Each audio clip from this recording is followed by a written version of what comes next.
संतोष देशमुख हत्याकांडमधील मुख्य आरोपी मास्टरमाइंड वाल्मिक कराड याचे बॅनर्स बीडमध्ये लागले होते. अजित पवार यांच्या वाढदिवसानिमित्त जे शुभेच्छा बॅनर्स लागले होते त्यामध्ये वाल्मिक कराड याचे पण फोटो होते. त्यानंतर काही लोकांनी याच्यावर आक्षेप घेतल्यानंतर हे बॅनर्स हटवण्यात आले. त्याचबरोबर वाल्मिक कराड याचे रील्स अजूनही राष्ट्रवादी अजित पवार गटाच्या कार्यकर्त्यांकडून व्हायरल केले जात आहेत, ज्यामुळे अजितदादा पवार यांनी वाल्मिक कराड याला अजूनही आपल्या पक्षातून हकालपट्टी केली नाही असा संदेश बीड जिल्ह्यामध्ये जात आहे.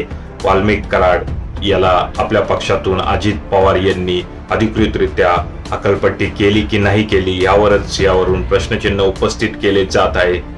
वाल्मिक कराड याला धनंजय मुंडे यांचं पाठबळ होतं, त्यामुळेच त्यांनी बीड जिल्ह्यामध्ये आपली एक दहशत बसवली होती आणि धनंजय मुंडे हे अजित पवार गटाचे मंत्री होते. राष्ट्रवादी अजित पवार गट वाल्मिक कराड याची अधिकृतरित्या हकालपट्टी कधी करणार